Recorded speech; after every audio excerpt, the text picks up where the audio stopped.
to challenges or objections to Christianity.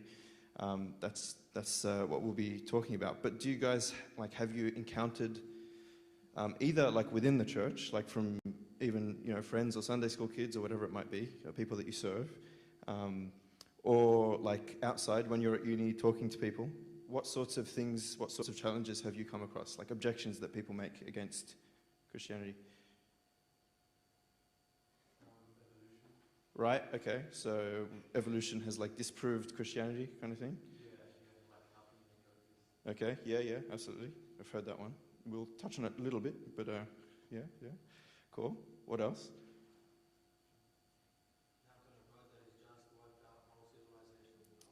Yes, okay, yes, very common one, right? The Old Testament God is seems very violent, brutal, very unlike the New Testament God almost. Yeah, cool. Yeah, can you elaborate a bit? What's the worry there?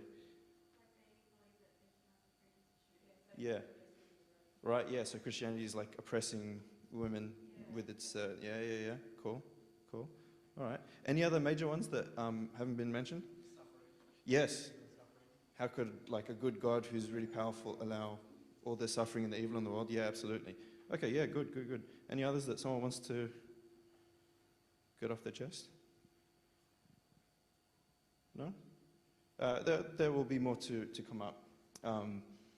But that's good, because I just wanted to make sure that I wasn't going to like introduce new problems for you. So, I mean, whether you've heard these yourself or not, I'm pretty sure, like I'd bet a lot of money that you know people, like even in your like close social circle, who have these questions themselves, or you have friends at uni or something who, even if you haven't spoken with them about it yet, they would want to, like if these issues ever came up, they would have similar objections. So what we're going to do today is kind of broken up into 3 parts, right? And in theory, I'll only talk for like just 20 minutes to give you a quick introduction, and then the rest we'll just sort of do like an open discussion. Which, as I'll explain, is still actually a really important thing to do in apologetics. Like it's almost better than me just giving you arguments or answers. So let's just do the introduction at the beginning, right? So just to get you on the same page, what we're going to do is I'm going to go through, first of all, just what apologetics is, and especially the tradition, like the orthodox tradition of apologetics, because the kind of apologetics that we do nowadays is a continuation of something the church has, especially the church fathers, have been doing for centuries. And obviously we're doing it for a different setting, a different cultural setting, a different set of problems. So once we've sort of looked at the way that it used to be done by the church fathers very quickly, we'll see how that same project is continued today. And then we'll just go into whatever examples that you guys want. And I've got some pre-prepared ones for you to discuss as well. So, what is apologetics? Disclaimer, I've never made it work. And instead I just do this, but I've always wanted to begin this talk with to see how long I could go making you think that apologetics is about apologizing. Because a lot of people think that at first. And I planned this to a pretty, I had planned for 5 slides where I went through examples of people in the Bible like David and others apologizing. So when David commits adultery and then he apologizes to God, so I go through that. I go through a few others. And I wanted to see how long I could convince people that actually we're going to be talking about biblical apologies. But I've never done that and I don't think it would work. So instead I just tell you that I was going to do it. In the hope that I get some of the enjoyment, and I didn't really, that wasn't worth it.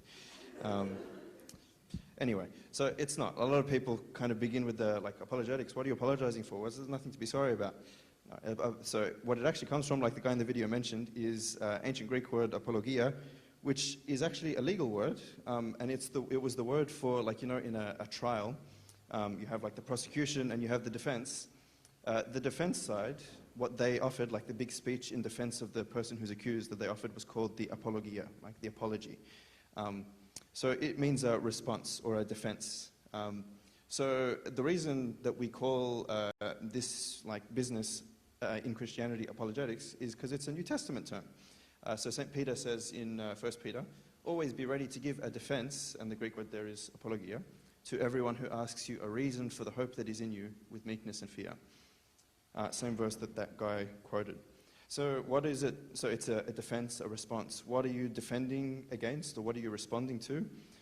So more than one answer, but a general answer is that you can see this really clearly in the New Testament already, that the devil is, from the very beginning, working to find ways to create barriers to stop people from accepting Christ.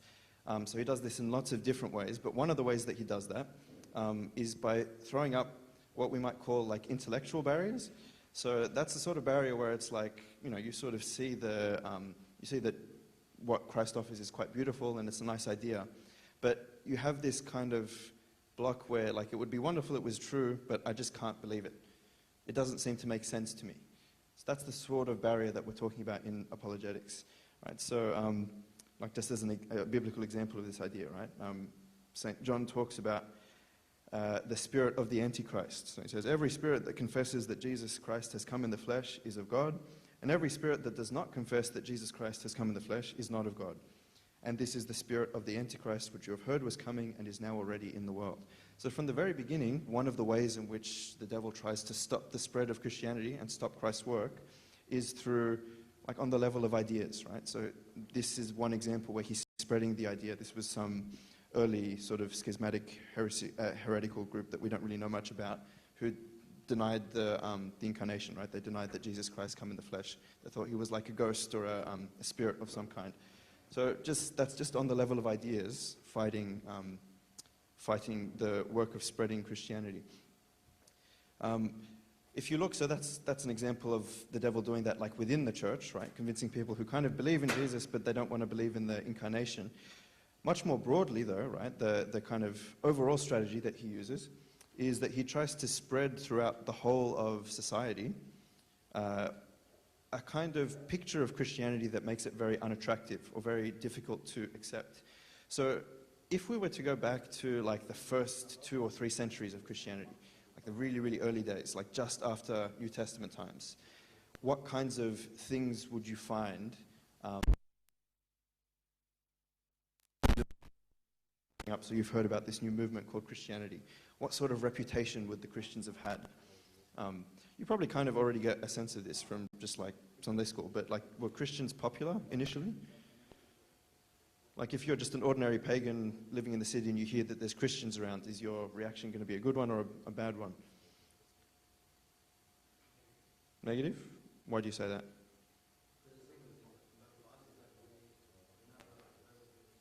Mm-hmm.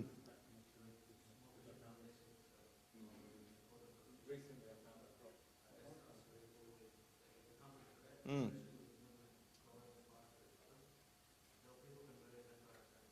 Yeah.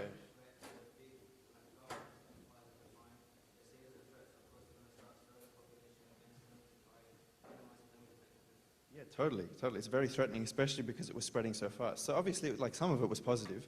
You heard that saying that, like, when someone was smiling really deeply, they'd say to you, "Oh, what's wrong with you? Have you met a Christian today?" So like there was some good publicity as well. But yeah, as a whole, people were worried about the quickness with which this new movement was spreading. And if you look back at the like texts that we have of pagans, like just ordinary non-Christian people talking about the Christians in this early period, you find a few of the stereotypes or the negative ideas that were commonly held about Christians. So I'm just going to give you a few, and the challenge is for you to, because like I said, there's going to be lots of like discussion. This isn't really a talk. So please participate. So I'm going to give you like 3 examples, and your job is to figure out where this stereotype came from. Like, what is it that gave ancient pagans the idea that Christians had these problems? So the first one is, it was widely reported that Christians were cannibals, that they used to eat flesh and blood. This is a kind of an easy one, but can you guess where that came from? Yeah, so they heard, and it's true, they heard that every Sunday they come together and they eat and drink the flesh and the blood of their Savior, who was a human being. And they actually, like, they believed it literally, right? So yes, of course, if you kind of hear that and you're suspicious about this group of people, you can see how that very quickly becomes, oh my gosh, they kill like a baby or something, and then they cook it and then they eat it together on a Sunday. So this was a real thing. This was something that lots of people believed. This one's a little bit harder. there was also a rumor that Christians, after they had just eaten a baby, they would have a disgusting orgy, like a huge sexual orgy, which was, shameful and incestuous and filthy. Do you know where they got that? It's harder, but if you think about it, you might just get it.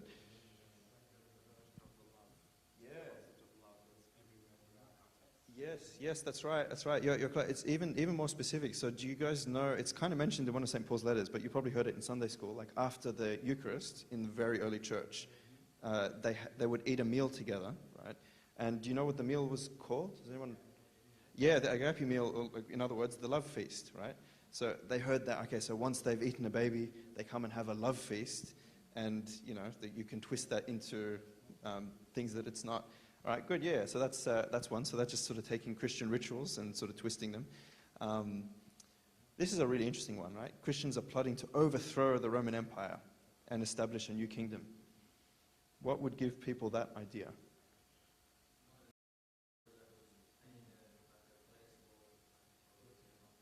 Yeah, that's right. He used the word kingdom a lot, right? And he even used the word, like he refers to himself as a king. And he says things like, my kingdom is not of this world. And he comes to establish the kingdom of God.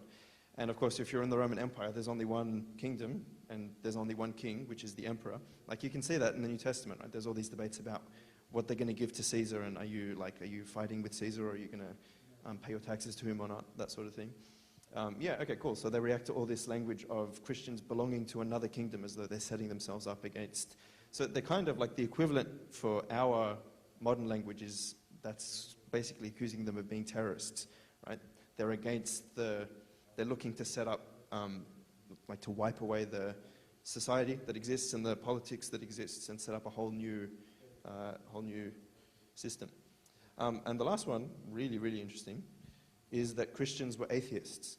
So this is weird, but it's pretty much the first wide use of the word atheist that you find in, anywhere in ancient texts, is referring to Christians. They were known as atheists.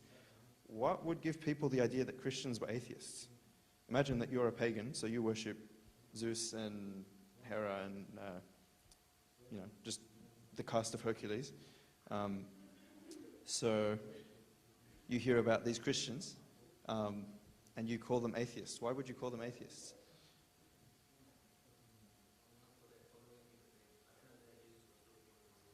Right, okay, yeah, I see, yeah. That's true, they had Hercules, right? Hercules is sort of half man and half God, yeah.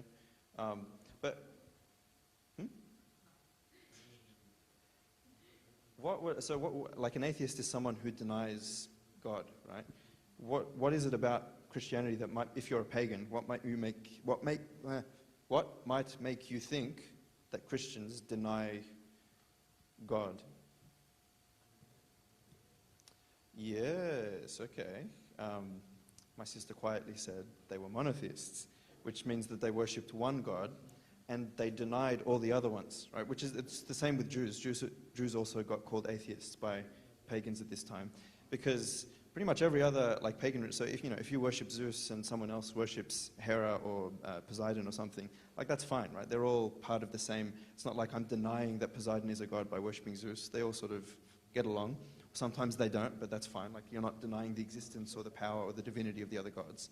But Christians and Jews were the only ones in the ancient world who said that their God was the actual God, and the others either didn't exist or were demons or something else, right? So if you meet a Christian and you're a pagan, this Christian worships none of the gods that you worship, the gods that you think uphold society. He denies all of them and worships this other God who, like you pointed out, doesn't look very much like a god.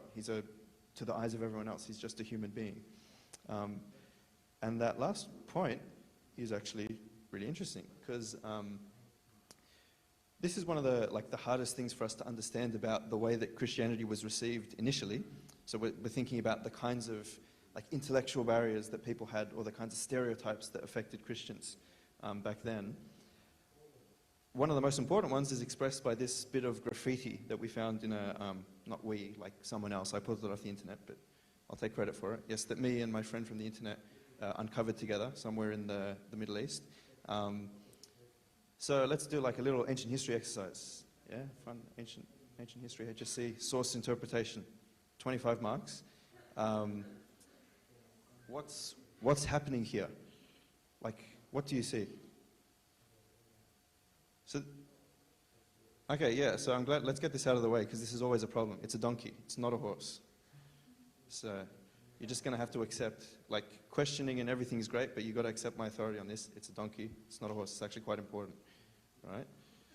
So we have a donkey. What is the donkey? Well, it's not just a donkey, right? It's not an ordinary donkey.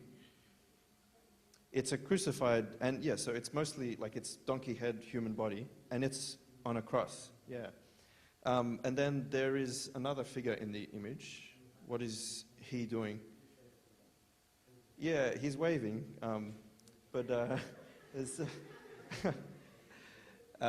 he's waving, but the caption kind of helps us. So whoever drew this piece of graffiti wrote a little caption in Greek, and the translated the caption says, Alexamenos worships his God. So presumably, the guy waving is not waving, he's worshipping, or he worships by waving. That's the way he does it. And his name is Alexamenos. Okay, so that's the image. I don't know what the Y thing in the corner is. Let's not go there. But, okay, now that you sort of have all the pieces, can you interpret what the point of this graffiti is? It is.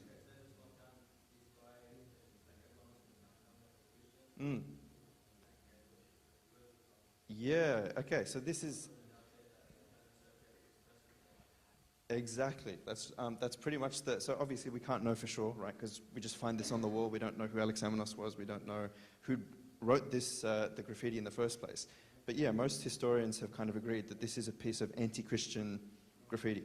So whoever Alexamenos was, the person who drew this had discovered somehow that Alexamenos was a Christian, and the point here is to make fun of Alexamenos, because look at, but the thing that I wanted to, like the reason I wanted to show you this is, what's the point? Like, so obviously he's making fun of Alexamenos for being a Christian. What's he making fun of him about? Like, what's the ridiculous thing that he's making fun of about Alexamenos' religion? Yeah, okay, so what does that mean? Like, what's he trying to say? Yeah, people often make the connection to like Palm Sunday. It could be, I don't know, but there's a more...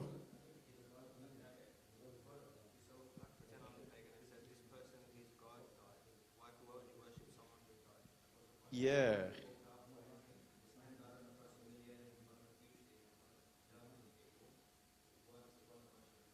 I think that's probably the main, like the main thing that's the point of putting a donkey head on there is to highlight how shameful, because a donkey is like a ridiculous, shameful animal. It's part of the point of why Jesus rode it in on Palm Sunday, right? It's like it's a sign of his humility that he rides in on a colt. But the fact that they're putting that on a cross is exactly that. Because if you compare, so Liz pointed out, they did have like demigods, right? So they did worship. There are temples to Hercules. I think there's even in Sparta somewhere, there's a temple to Leonidas, like the Blackbeard guy from 300. He's actually coming up in a second. But so they did worship like human beings as well, and they thought of them as kind of like semi-divine. That was how they managed to do all their heroic feats. But the key thing was that the way that you could tell that those human beings were divine was that they were very, very powerful and successful, right? You've seen Hercules, yeah? Like, you know, Hercules is really, really strong and he completes all these challenges. The emperor was the other like human being that was worshipped. So most of the time we know this from like the Synaxarium, right? Because what you're supposed to do if you're a Christian and the imperial forces come and find you, the first thing they ask you to do is offer incense to the image of the emperor, because the emperor is divine because he's powerful, because he's successful. So the idea of worshipping as a god, a human being who was, like, one, he wasn't royalty or nobility, or he wasn't even particularly like well known outside of Judea, Jerusalem. But two, he died a really shameful death, right? And not just a shameful death, like, you know, if you're a Roman citizen, they give you an honorable death, like Paul, so they just behead you. They save crucifixion for people who aren't Roman citizens and people who commit really shameful crimes, because it's a really humiliating and agonizing death. It shows that you're very unpowerful. because they put you up on a cross and they nail you there, and there's nothing you can do about it. So he's about as ungodlike as you could possibly get to an ancient mind. So that's the most natural, when this guy's looking for something to make fun of Alexamenos about, that's the most natural thing, right? What's the most irrational, stupid thing about Christianity to whoever wrote this graffiti? It's the idea that God would come and take the form of someone who then dies a really shameful and humiliating death. Obviously, the fact that he dies that way proves that he's not actually a God. So I know this is very hard to relate to, which is interesting in itself, but notice that's not a criticism that you hear much nowadays, right? No one's going around saying, well, Christianity is ridiculous because it's so shameful and pathetic that Christ would die on the cross. It's weird how the whole kind of psyche of the human race seems to have changed, that we've kind of realized actually there's something quite impressive about a God who could prevent that from happening to himself but still goes through it willingly.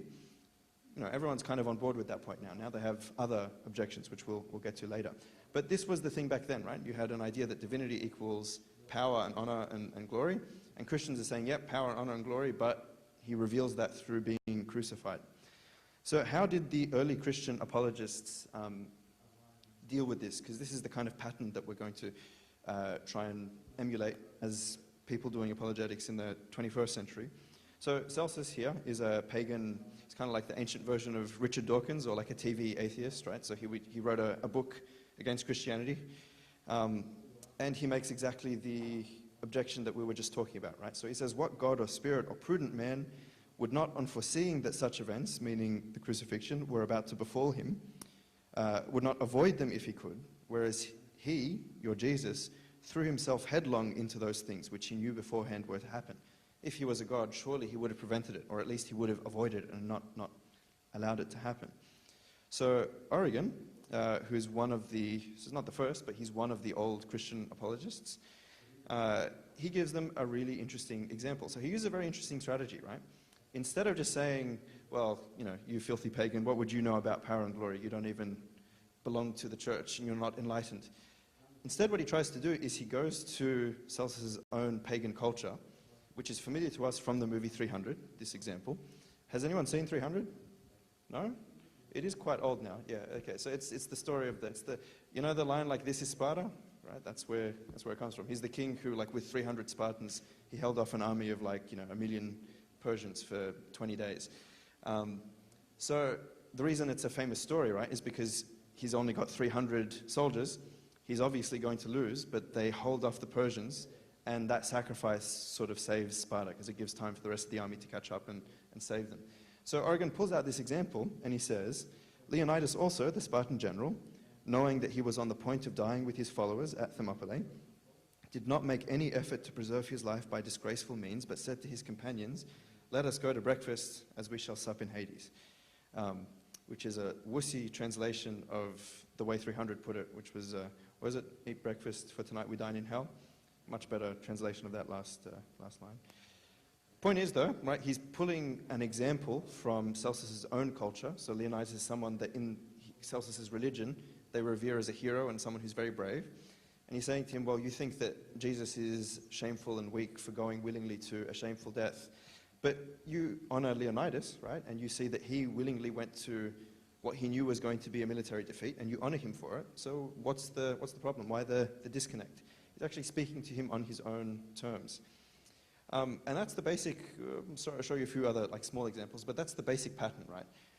And I wanted to get clear from the beginning that it's very easy to think of apologetics as almost a kind of military or aggressive. So it's kind of well, they insulted my religion, therefore I shall strike them down with knockdown arguments that will make them look foolish, and in that way I will recover the honor of Jesus, because Jesus' honor has been impugned, right? It's like a medieval situation, where you're some knight and Jesus is your petite bride who's been insulted, and you must now take off your gloves and slap the guy who insulted her because his honor has been damaged. But it's really important to note that the early Christian apologists, even though people were saying all these things about the church and about Jesus, drawing donkey heads on him and things like that, they tend to have a very different attitude than our gut reaction, which is, oh my God, they insulted Jesus. I have to defend Jesus. So Origen, at the beginning of the book that I just quoted from earlier, So the whole book he goes through and he responds like line by line to everything that Celsus says about Christianity.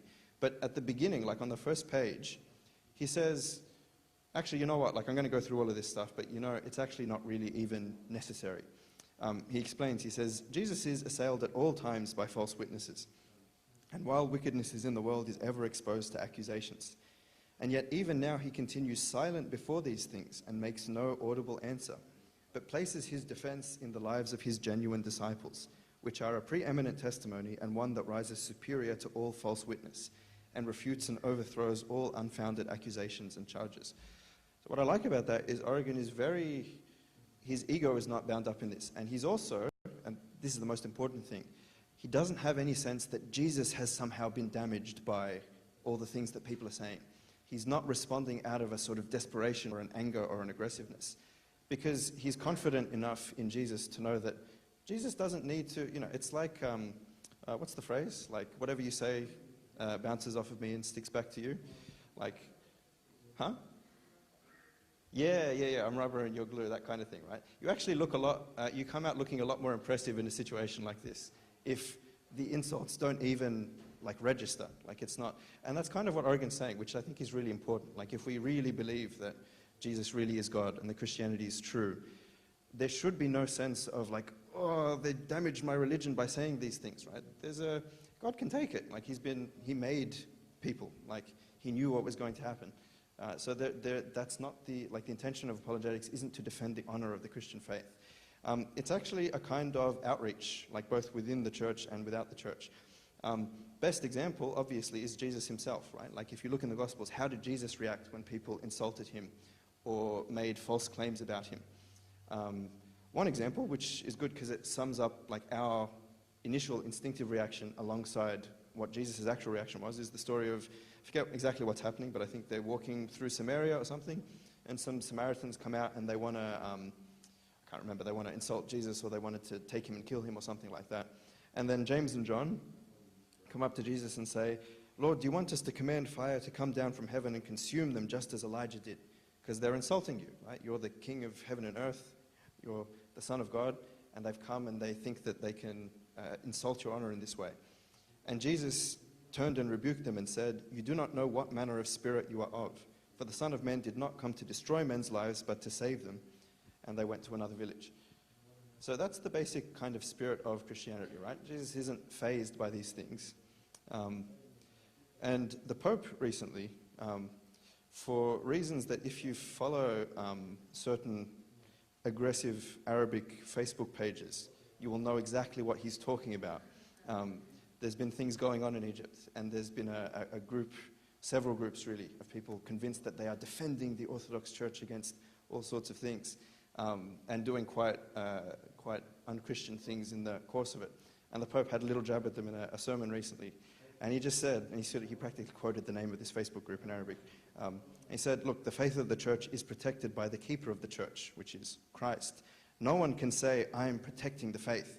Is faith some sort of product that you can buy and stockpile and like defend? Of course it's not, right? Not at all. So this is a really important point, right? The spirit with which we go into these sorts of discussions is very important. There's a real sense, even though apologetics is defending the faith, there's a really important sense in which if the faith is true, it doesn't need defending.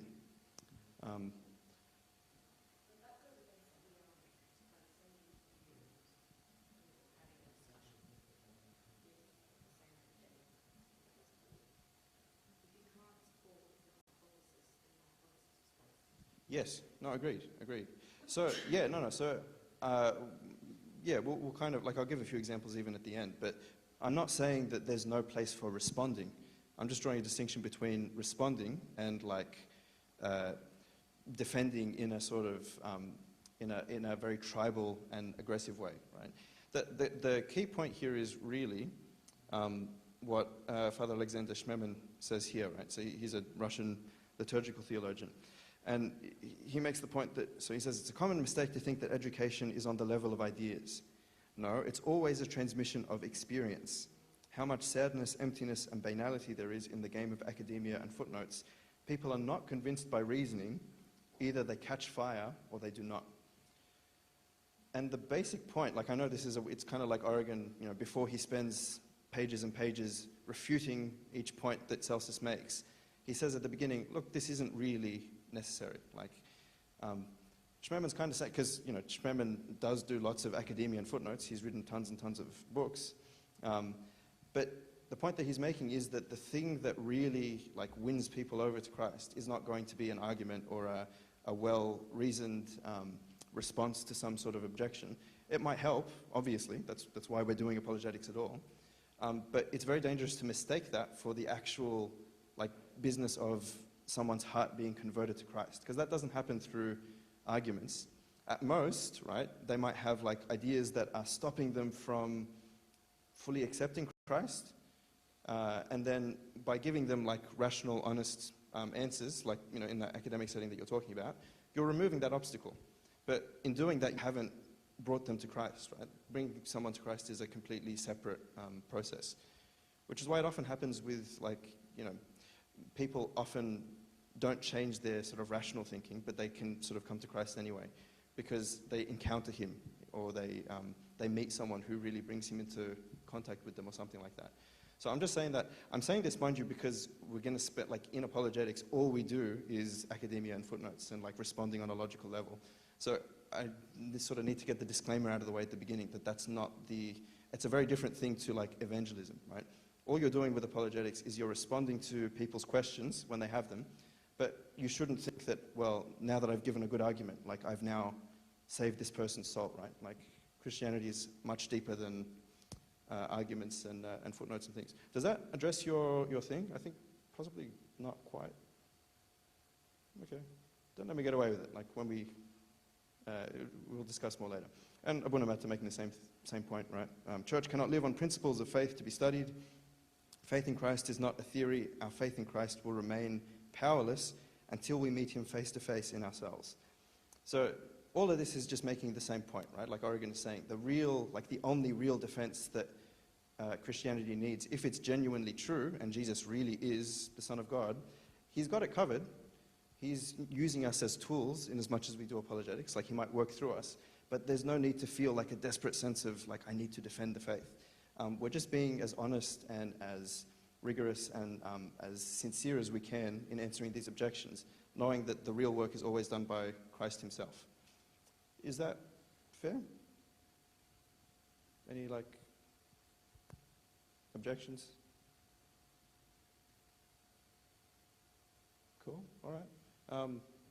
I should have said at the beginning, like, I love people to disagree, like, especially in apologetics. That's one of the things I really hope comes out of this, is that apologetics, and we'll get to it now, but apologetics, especially, like, within a church setting, it's very healthy and very important for there to be, like, friendly disagreement, right? Like, you can have, because we have a common foundation, is the way the early church did it, right? You can have lots of different views. The church fathers have lots of different views about lots of different things, but they have a common foundation, which is that they believe in Christ and the sacraments and all the, like, the basic doctrines of the Orthodox Church. So, I mean, in as much as some of you guys are pre-servants, in as much as we agree about that, and even if you don't, right, even if your faith is shaken, like, disagreement is something that we're, like, by definition in this service, very, very comfortable and happy with, right? So it's not, don't feel, please feel free to stand up and throw things at me or spit at someone next to you, or, like, just obviously do it respectfully, spit respectfully, but yeah. Okay, so that's the sort of ancient background, and I hope that's just sort of given you a basic idea of, like, what apologetics is, and it's not coming out of nowhere. It's coming out of an ancient tradition of dealing with ancient objections to Christianity. So the question becomes now, as Copts in the 21st century in Australia, like in the Coptic diaspora, how does this play out? Is there a need for apologetics? And if there is, what kind of objections? Because it's not going to be the same ones as the ancient times. What kinds of challenges are we now responding to? So I asked you for some at the beginning, and you touched on, these are the, like, a sample of the very common ones, and you guys mentioned some of these already, right? So it would be things like religion as a whole, not just Christianity, is blind, irrational, and superstitious. You heard critiques of, like, faith as a blind faith, right? So the idea is basically that Christianity is so, like, obviously false that the only way you could believe it is to kind of take your mind and shut it down And every time you have a rational thought, you just like silence it and don't think like that.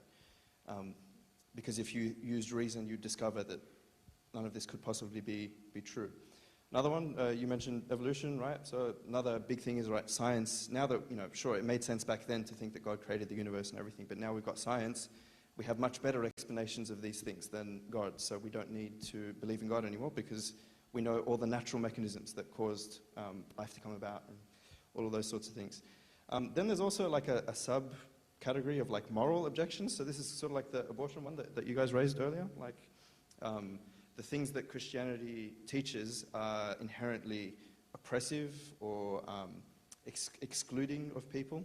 You can fill in lots of examples, and that's sort of tied up with, religion causes wars and it causes discrimination, and all sorts of evils were made possible by religion. Yeah. So it's not directly saying it's not true, but it's sort of saying it's not good, right? And if its effect on the world is not good, you're going to start to question whether it really comes from God. And then there are more specific things like, now that we have a historical method and we can use historical evidence to evaluate like what really happened in the past, we can see that the resurrection is obviously just a myth that was invented much later, right? No one around Jesus thought he rose from the dead. It's just a sort of idea that spread like centuries after he lived. Has this raised any others that you, like, have you heard this sort of thing around from friends or people at uni or, no?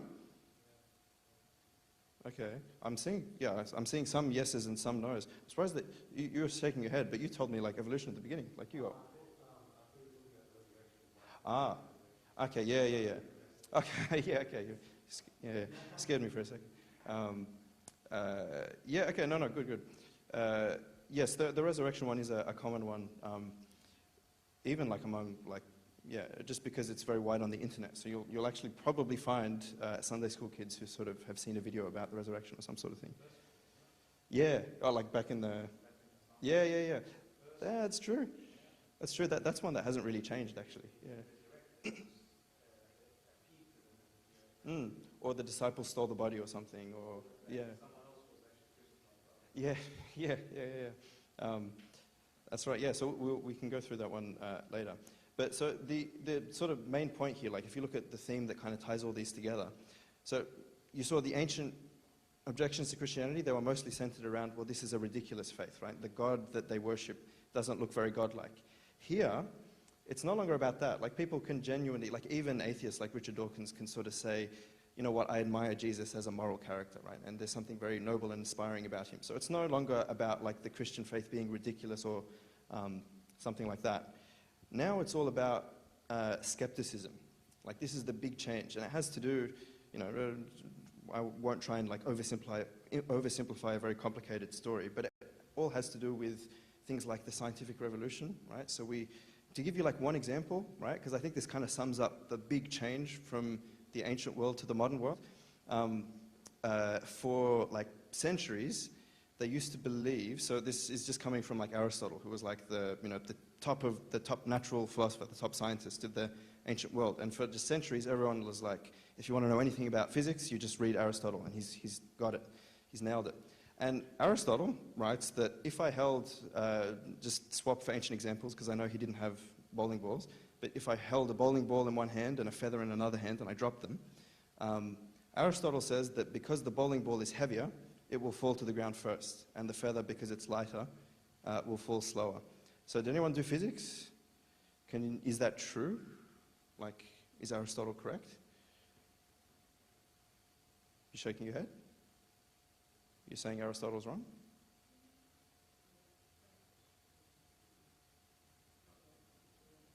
Equal, what? No, like if I drop them both. Oh, it's sorry. Sorry, I was picking. It's. Sorry, Liz. You made inadvertent eye contact, so you kind of. I'm sorry. So don't do that if you want to. Yeah.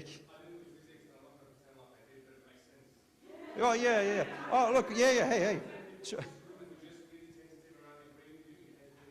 Thank you for translating. No, I shouldn't. I didn't do like the physics was my lowest. I did it, but with Mr. Zhang, I think you did it with me. But It was my lowest subject. I'm not pretending to understand this. But I'm told that actually, so the reason that, so yeah, if I held a feather on a bowling ball, the bowling ball would go straight down and the feather would go like that. But that's because of air resistance, right? It's not because of the weight.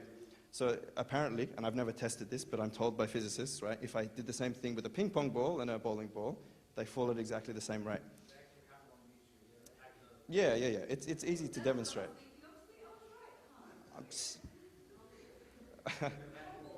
Yeah. So what's the point, right? The point is that Aristotle wrote this idea, which is very easy to prove wrong. Like all you have to do is get a heavy thing and a non-heavy thing that has no air resistance, and drop them, and they'll fall at the same rate. But because just for centuries, everyone was just like, Aristotle got it. Aristotle nailed it.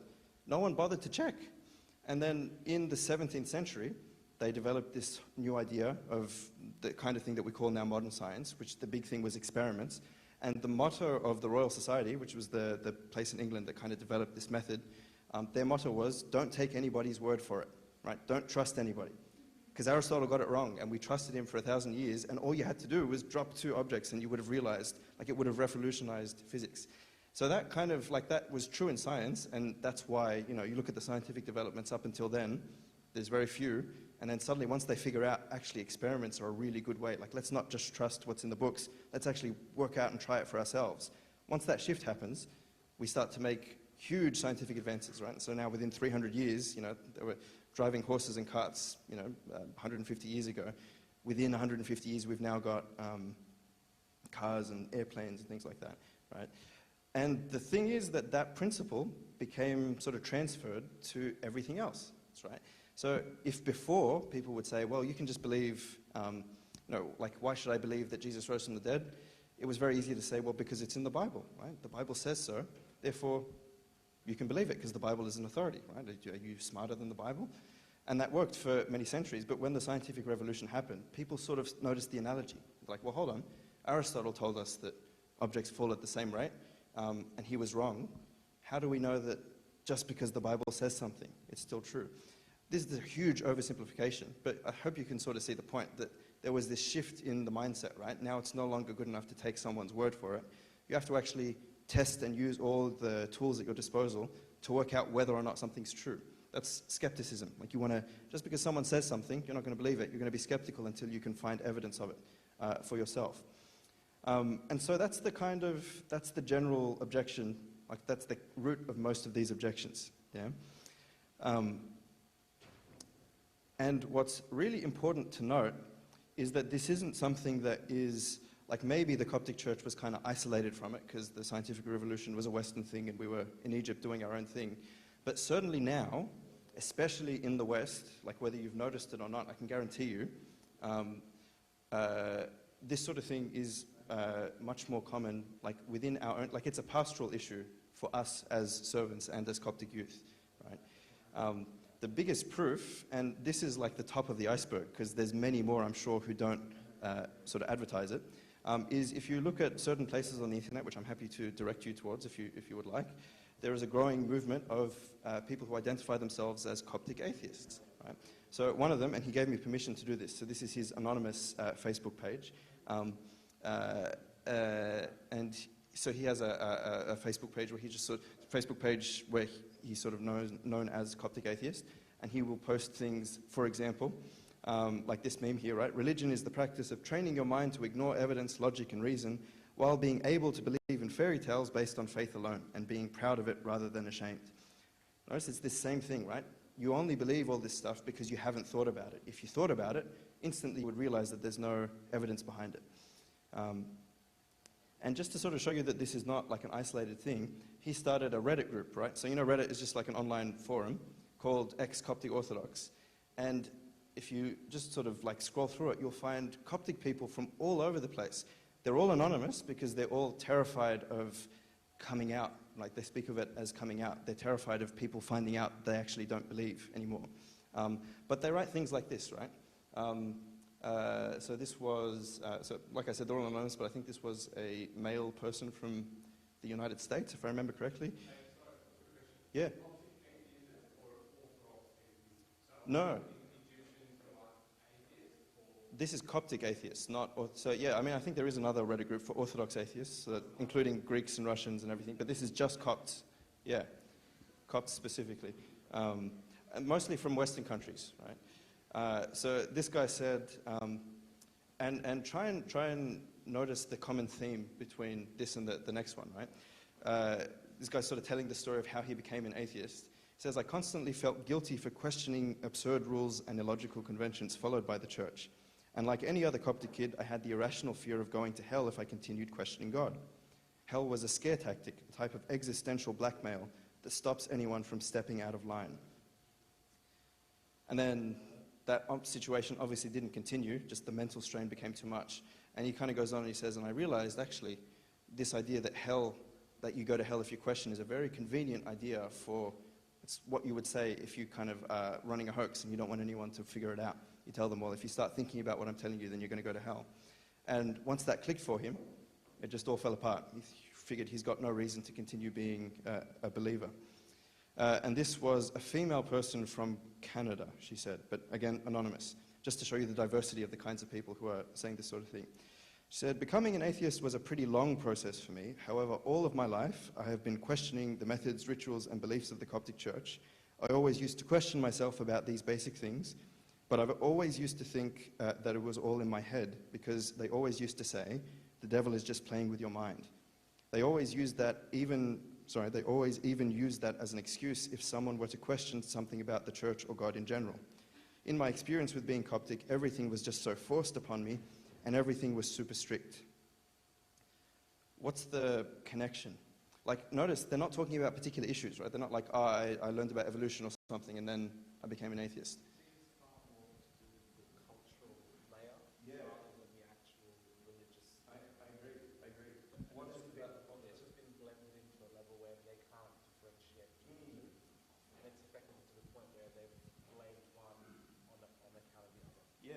Agreed, absolutely. Which fundamentally, this is my personal opinion, fundamentally has caused no Yeah, quite possible. I'm not going to touch that, but Kira said it.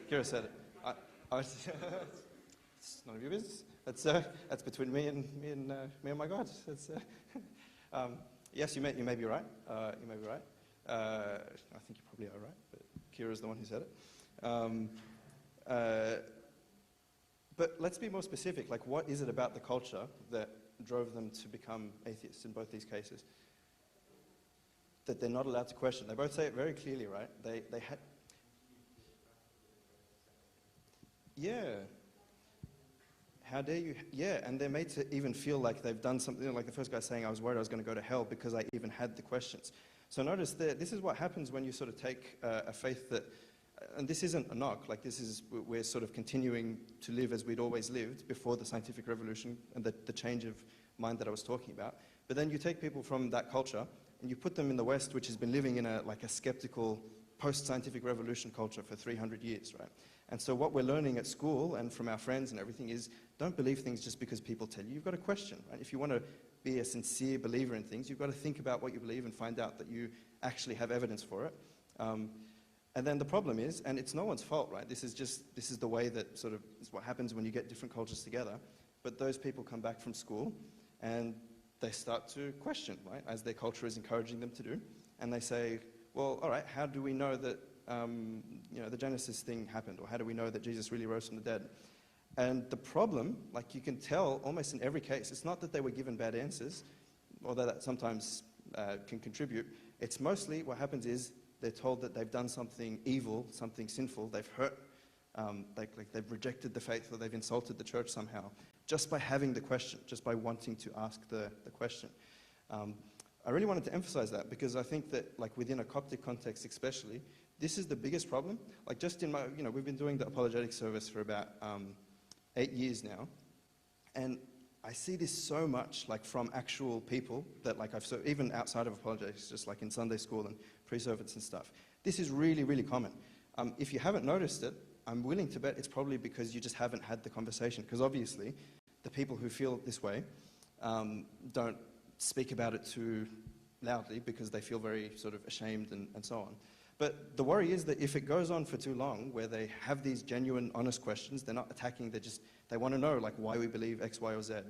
If you leave them in that state and all they ever hear is, don't ask that question, eventually it's an atheist factory. You sort of plug in sincere believer, out comes an atheist eventually, because you're just shutting down the most like honest questioning part of them. So that's why modern Coptic apologetics, which is a thing that's much bigger than, just to be clear, today at least, I'm speaking to you guys as part of see that logo up there, Aletheia. So that's like the Sydney apologetic service. So we have a few servants, and we've got like some pre-prepared talks. This was supposed to be like a series, but we had admin problems. So I think you've just got a range of different speakers coming to talk about different things. But normally we have like a series of 4 or 5 talks that sort of come together. So that's a Sydney version. That book cover, Timeless Truth in Truthless Times, is a book that was just published in the US. A guy called George Basilius, with the blessing of Amber Yusuf and Abuna Dawood Lame and a few others.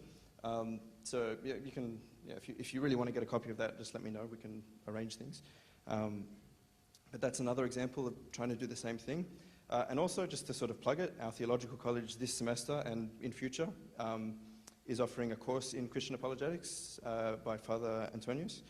And enrollments close for semester 2, I think, on Sunday. So like, if you're suddenly really inspired, you've got to get on it pretty quickly. And all of this, and there are many others, right? I know that they don't have a website or anything, but there's an apologetics group under Evangelos in the UK. I'm pretty sure there's a couple in Canada. So it's sort of happening everywhere because this problem is sort of happening everywhere, especially in the West. And I think the key thing that binds, so you'll get different answers from, there are people in our group who will sort of read Timeless Truth and Truthful Times, and they'll agree with most of it, and they'll be like, but I think that a better argument for this issue would be that in this chapter or whatever. Like, there's lots of different views among the people doing apologetics in the Coptic Church, which is, like I said, is fine and good. The thing that binds them all together is the need to address the problem that you guys very insightfully identified that had caused all these people to become atheists, right? Which is that they had no environment within which to ask the questions. They felt that even asking or having the question was in itself something sinful and wrong, and that eventually just made them feel so guilty that they just sort of threw the whole thing out. So really, like, the value of apologetics, I think, is not that, well, you have a problem and then we'll come and give you this amazing argument that will just knock it out of the water. We do that, like we have arguments that persuade us, right? But all we're doing is saying, like, yeah, I have the same question, right?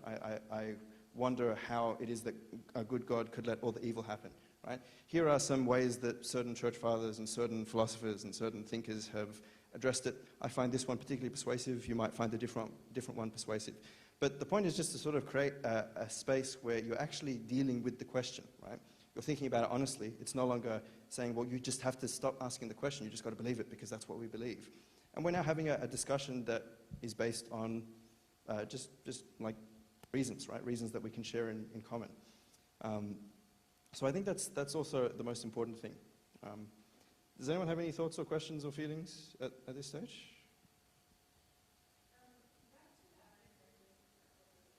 Yeah.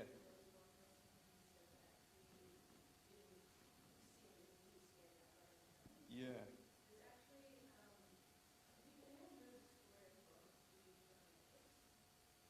Is that the, what's his name? Morgan Freeman?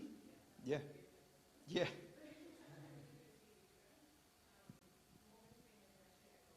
Mm.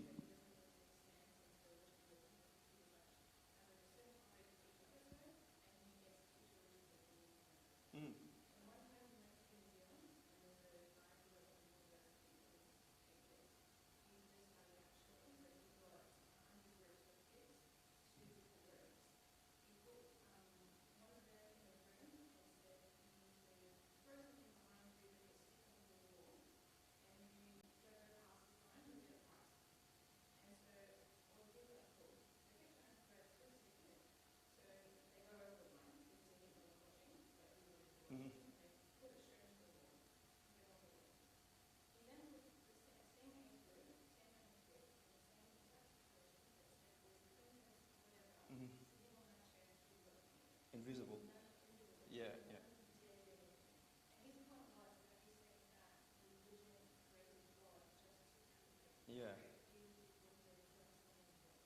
Yeah.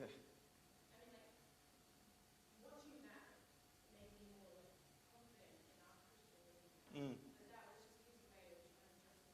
Why did it make you more confident? Mm, mm.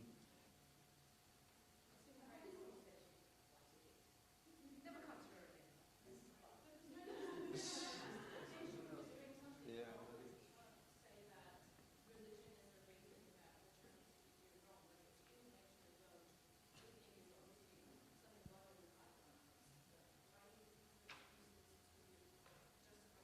Mm.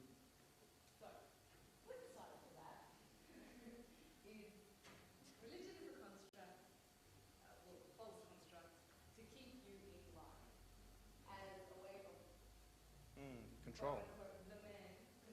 Yeah, the man. Yes.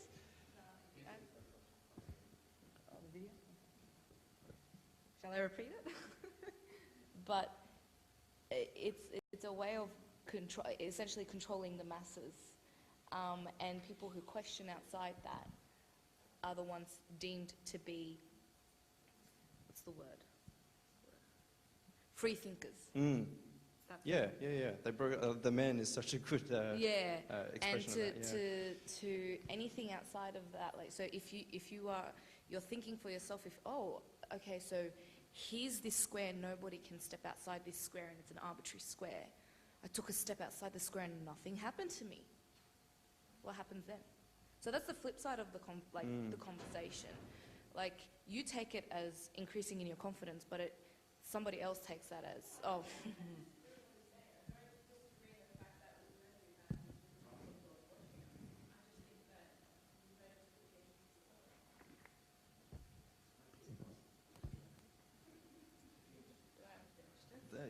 Yeah, Kieran. So are you done? Yeah? I don't need that.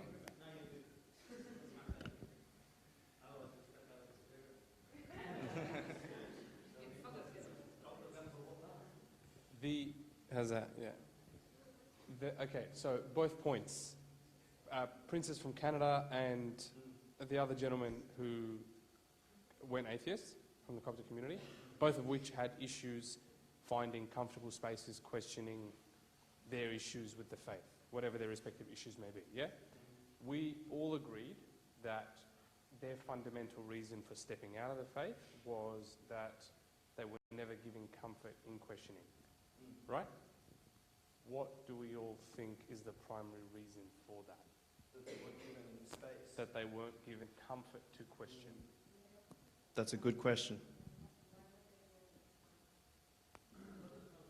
They always know the answer themselves, I think. Especially, like, end of the day, like, a lot of them were just, they're like our parents or our parents' parents, and they came from Egypt as well. Like, a lot of these, not all of them, of course, but the ones who have the time on Sunday to be able to give Sunday school classes, they're not always educated on every single thing. They're just there to guide us when we're young, to try to learn us right from wrong. It's not that they always, when I've had to question anything for priests, not all of them, but for a lot of them, they're more open to me questioning because they have more answers than someone who would just be a Sunday school servant, especially for the younger years, who wouldn't have all the answers that a young one would have. And because they don't have the answers and they probably don't want to be responsible for, like, a young person drifting away, they would just say, look, don't question it, you just have to accept that this is right. Sorry, mate, what was your name? I didn't get your name, sorry? Josh, okay. Noted, I agree. But those two people are, like, confidently, I reckon would you agree, in their mid to late 20s, if not 30s. Yeah, so let's put Sunday school and its complexity aside. Obviously, I understand the church and I understand the church's position in needing to talk to children differently, to absorb certain information at a certain age for them to progress in their lives and in their spiritual lives. Now, at a 25, 30-year-old who has the luxury and capability to ask whatever they want, when they want, what's making them uncomfortable to ask? Maybe it just started from young that they never felt welcome in the first place. Like, once you burn that bridge with someone, it's really, really hard to start building that again. Like, So really, you think it's a for some self-confidence people, thing? all it takes is just one bad experience and they're just turned off it altogether. I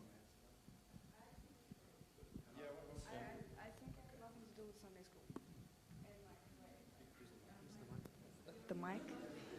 Man, I don't. No, I don't think it has anything to do with Sunday school. I think the answer was actually answered by Samuel about 10 minutes ago.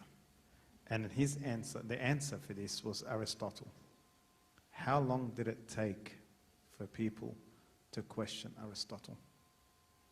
And that's a question that I probably shouldn't be saying this on the microphone. Maybe I'll give my back to the camera so I can't be caught for this. But for a very long time, Aristotle couldn't be wrong. And it was wrong to question him because of who he is.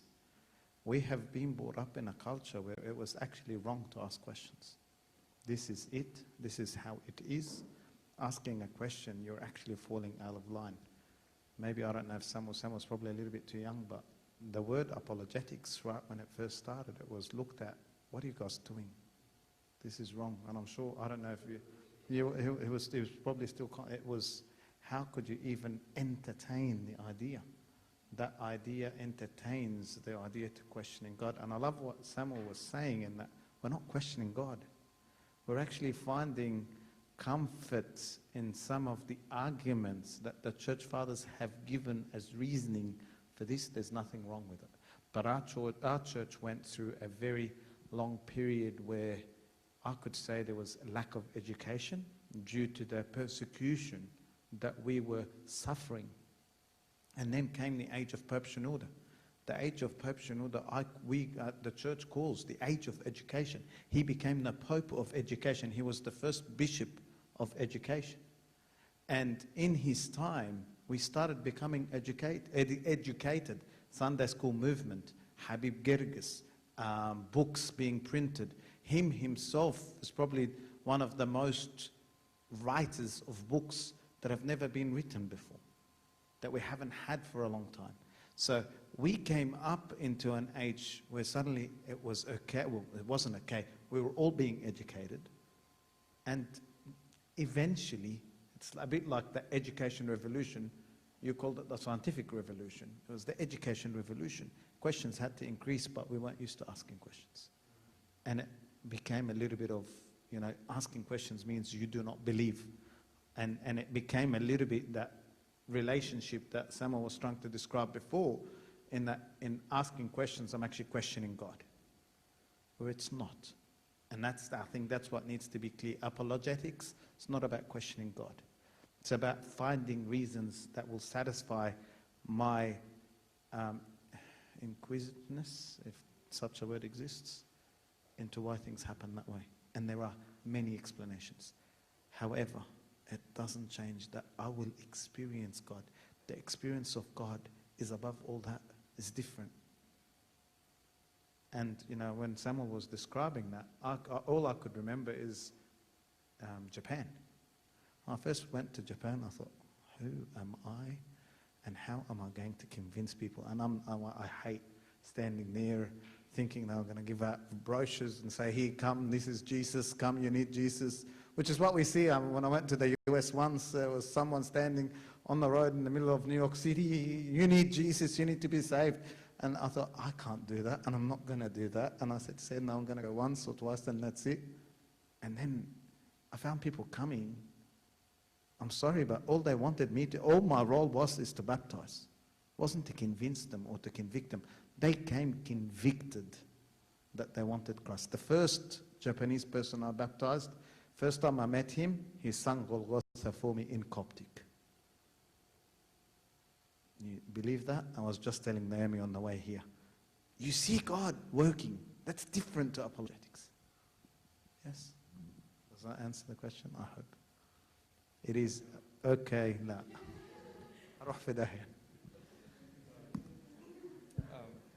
I have questions for you guys more, but I'm conscious of the time. So let me just wrap up a final message, and then if anyone wants to discuss stuff, more than happy.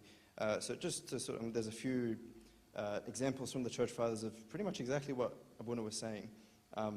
For the sake of time, I'll just read the best ones. So there was two there from St. Clement and then one from St. Isidore of Pelusium, who's not well known but who really should be more well known. But this guy, St. Justin Martyr, in icons he's often remembered as St. Justin the Apologist, because he wrote two of the first He wrote two texts that's called the First Apology and the Second Apology. Like they're the two most famous works of apologetics from like the 2nd century, very early. And he says pretty much exactly what Bona was just saying, right? Like, why am I writing this apology? He says at the beginning, well, he's addressing this to pagans who think that Christians eat babies and do all of that sort of thing.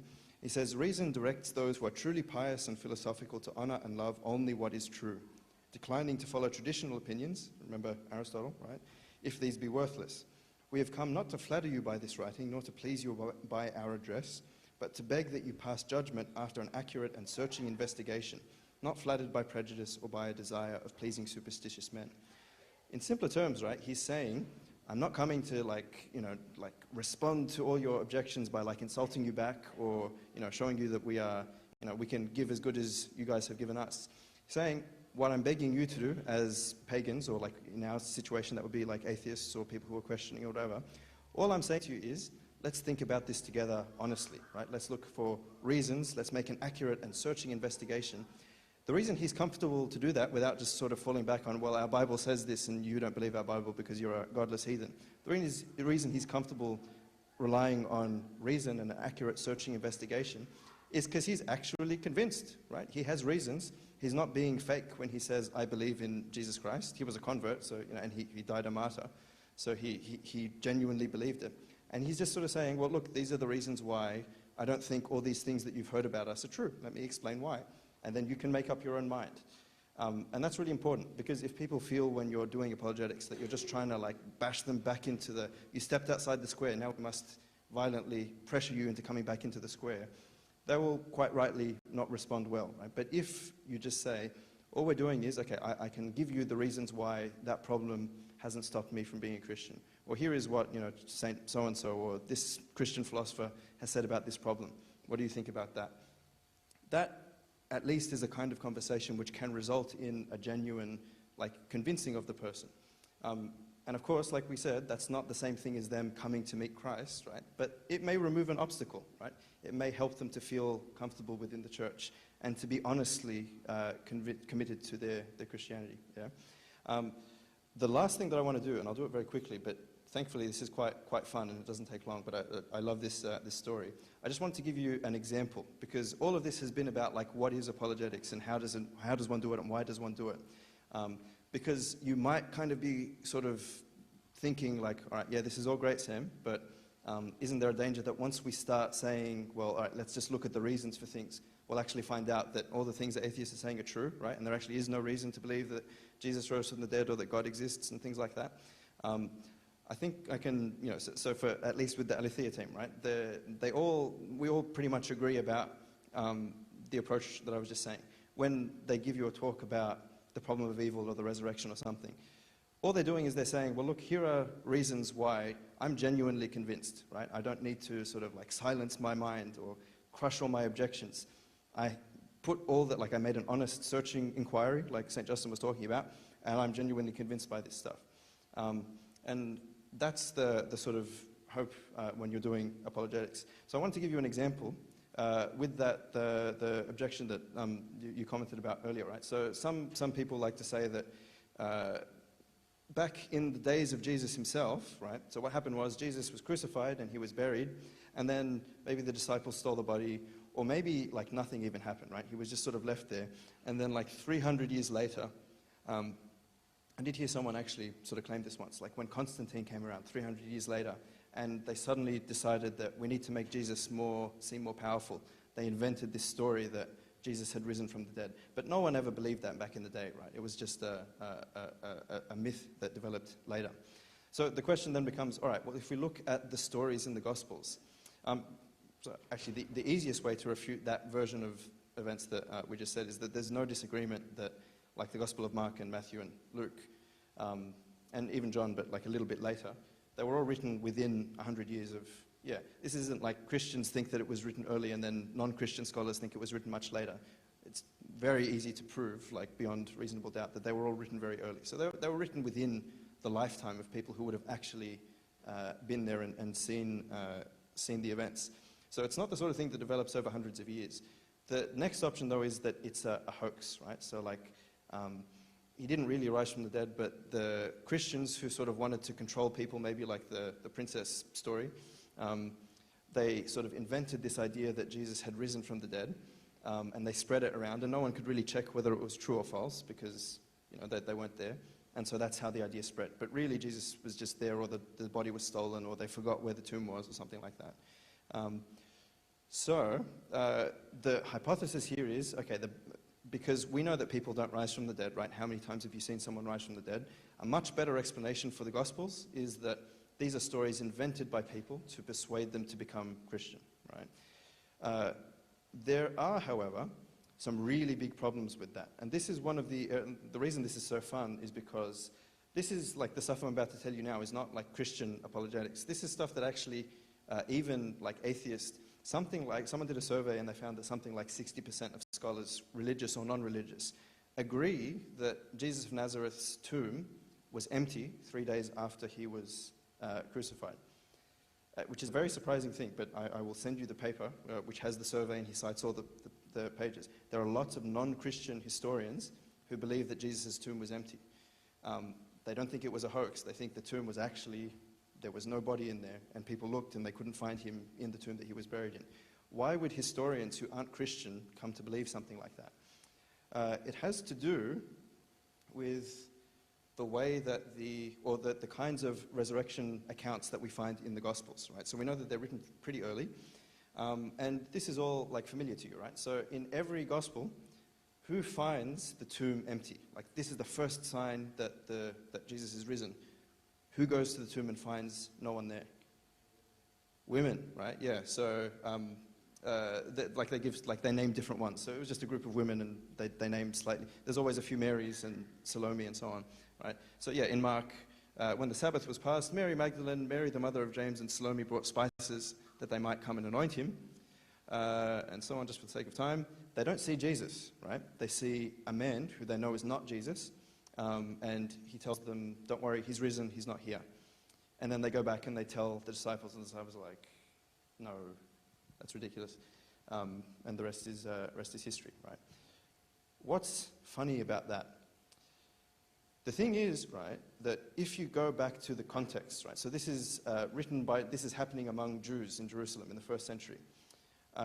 If you're making up a story about something, so you know that Jesus didn't really rise from the dead, but you want to make up this story to convince people that he did, you want to write it in the most convincing way possible, yeah? And your audience is other Jews. There's a problem, though, with the story that we just read. So we noticed they're all women, right? There were no men who went and found the tomb empty. And unfortunately, I endorse none of what I'm about to read, but this is ancient Jewish culture, right? So this is Josephus, who's around the same time, and he's just writing about the Jewish legal customs, right? He says, like in a court case, let not the testimony of women be admitted on account of the levity and the boldness of their sex, nor let servants be admitted to give testimony on account of the ignobility of their souls, since it is probable that they may not speak the truth, either out of hope of gain, or fear of punishment. So 2 kinds of people that should not give testimony in legal cases: women and slaves, right?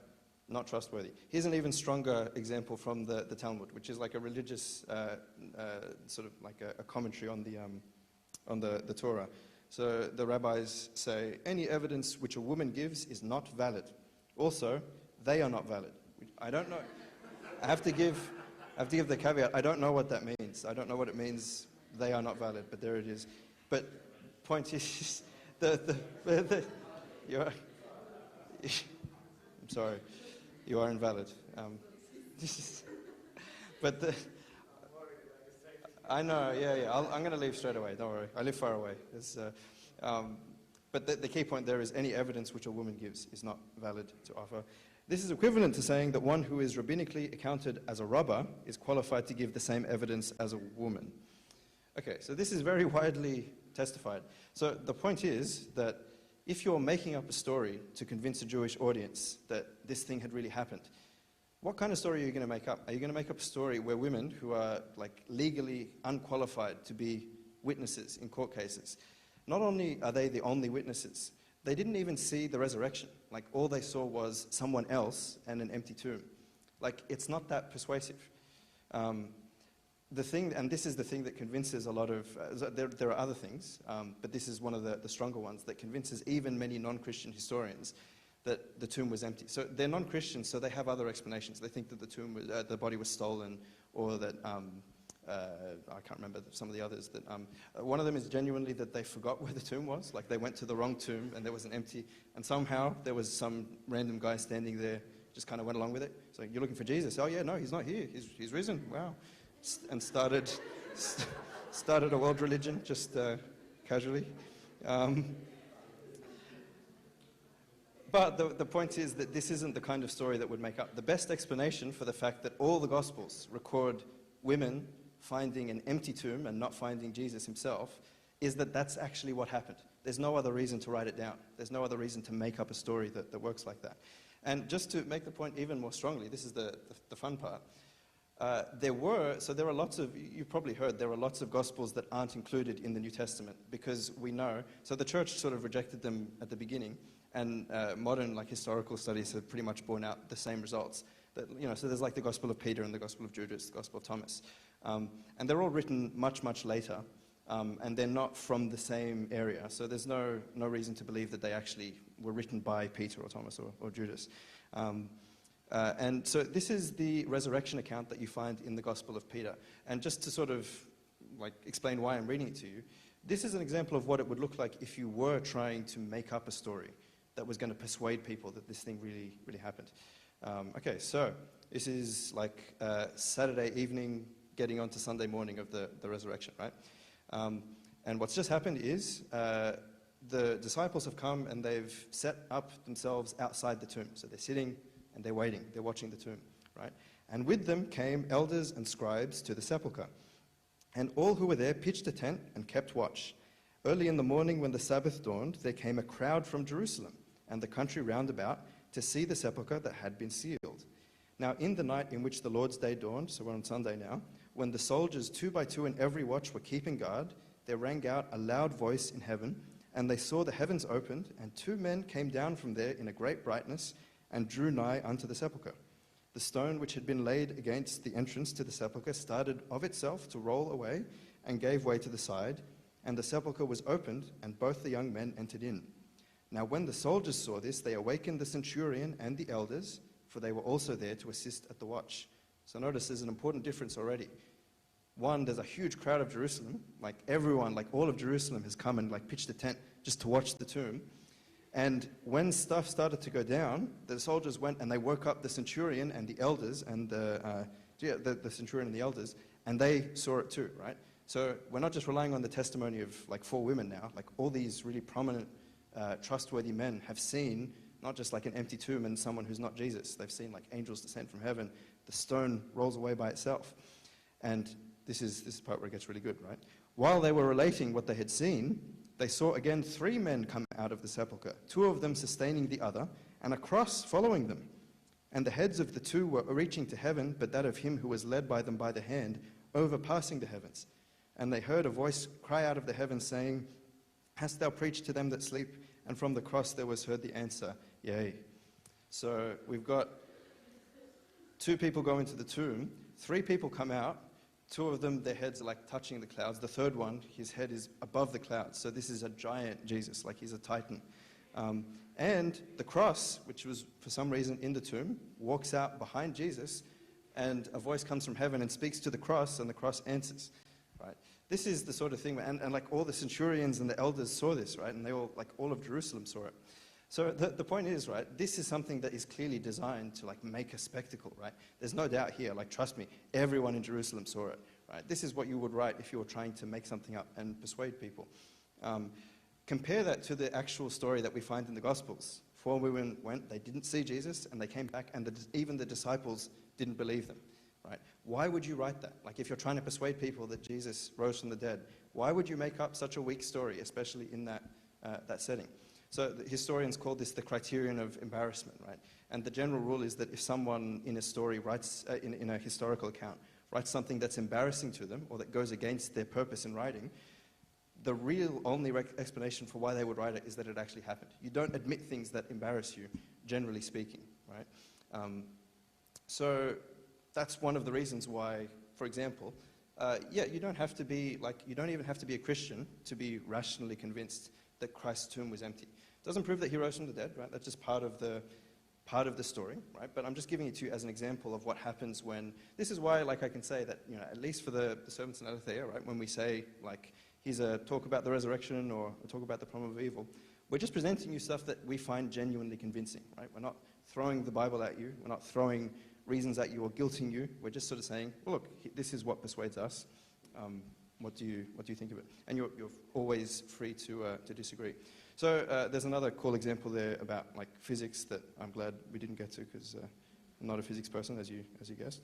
But I can walk you through it after if you like. Just the sort of like take-home message that I wanted you to take away. First thing is that apologetics is, as I've said many times, right, it's not throwing the Bible at people, it's just the honest search for truth, right? You're just searching to find the truth, you're giving reasons that convince you, and being sincere in that search.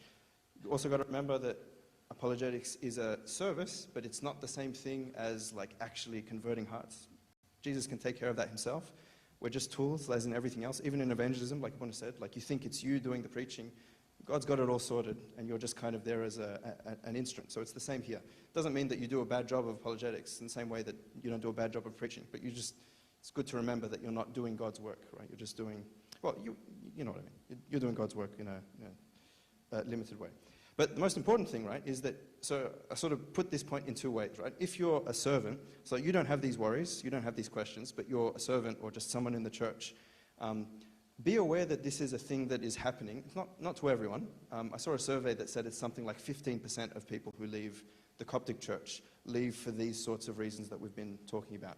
So there's a significant number of people out there for whom this is genuinely a thing, and they need to feel that they can ask questions without being shut down, right? Even if you don't have the answers, by all means, like, you know, let them know that there is an apologetic service and that there are servants in every church. Like, we're not the only ones doing it, even in Sydney.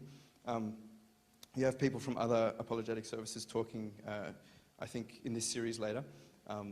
Just let them know that that kind of stuff is out there, and let them feel that it's okay to ask the questions, right? That's not an evil thing. And if you don't know the answer, just say, I'm not sure, I'll look into that. They will be inspired by the intellectual honesty, right? That you're not trying to just like freak out and you're giving them an answer. And then second, if you're someone for whom these are real questions, you should know that there are many, many people like you who have these questions. Like, I think everyone in the service got into the service because these are questions that we actually have, right? And we were looking for good answers. So if you're that sort of person, even if you're not convinced, like if you can't consider yourself as a believer at the moment, again, that's not something to be ashamed of. Like, it's good that you're being honest and that you're thinking. Like, by the same token, if these questions don't bother you, that's fine as well. I'm not saying, no one is saying, oh, you're stupid, you're not thinking. People come to Christ in many different ways, and it's not to say that if you don't, do all this philosophical stuff, you don't have a real faith. But the reason the service is here is that if you do have those questions, you should feel free and know that there is a place and other people who share the same concerns who you can discuss it with. All right, cool. So I've taken way too much time. So should we can wrap up, and then if anyone wants to talk about stuff, I brought a bunch of like apologetics type books that are on the table there if you want to sort of know what's out there. Yeah, and if you would like to be involved in the service, always keen. Or if you want to find out any more information about the meetings and things, just let me know afterwards. So yeah, sure.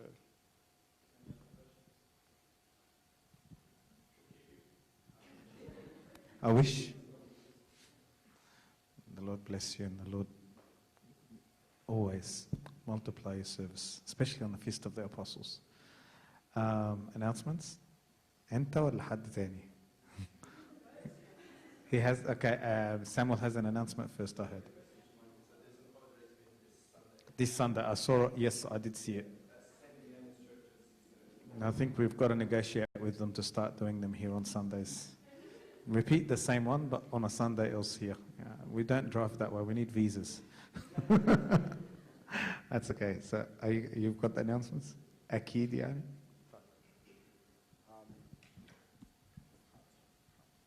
Okay, so this Sunday we have a table tennis tournament at 1 p.m. straight after the servants meeting. Please speak to Michael to register and to confirm details. Today's the last day to register. Okay, so please speak to Michael after this. Tuesday the 16th, we have our a liturgy followed by, Bible study as normal. Thursday the 18th, we have our youth tasbihah from 10 p.m. to 11 p.m.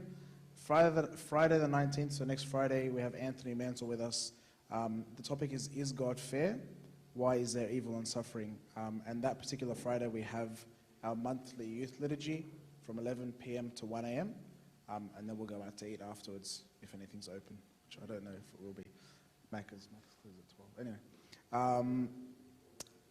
Downstairs we have chips, spring rolls, fried stuff that's really healthy for you. There's a few snacks. We do want a youth photo, please. So if we could stay where we are and we'll take a photo. I have an important one before the photo. Catch 22. Catch 22 is a conference. There's a group coming from the US with Abuna Mauritius. Those of you that can come, it would be really nice. It's going to be the weekend of the 19th of July. So if you haven't registered, please register on his Vine. It'll be nice to meet some Americans, but more importantly, to meet other friends and other brothers and sisters from Sydney, and more importantly, to see Abuna Mauritius. We haven't seen him for a while, and there'll be also talks by Abuna Dan. I believe he's talking, Abuna Mark. There'll be some amazing talks and workshops, and more importantly, taban, for us to have fun. Please, Catch 22. في حد بيلعب بالميكروفون. Catch 22. Please register on his Vine. We're running out of time to register, so we'll take the photo. And طبعا Francois and Christian are going to stand now and tell us all the announcements again. Because knowing Christian, knowing especially Pierre, the first thing he's going to do, I'm at church. Was there not supposed to be something tonight? What are the announcements, Pierre? Table tennis comp. I'm going to start taking my Voltaren from now. Huh? بعد كده? Americans? بس كده? Yeah. This is very, yeah, stop the clock. Can we pray? Can we stand up and pray? Photo first and then pray? Okay. Are you going to get the... Can we move in the middle? Fear. Is it on this Sunday? Oh, so there is soccer this Sunday. We booked. Where? Castle Hill. So soccer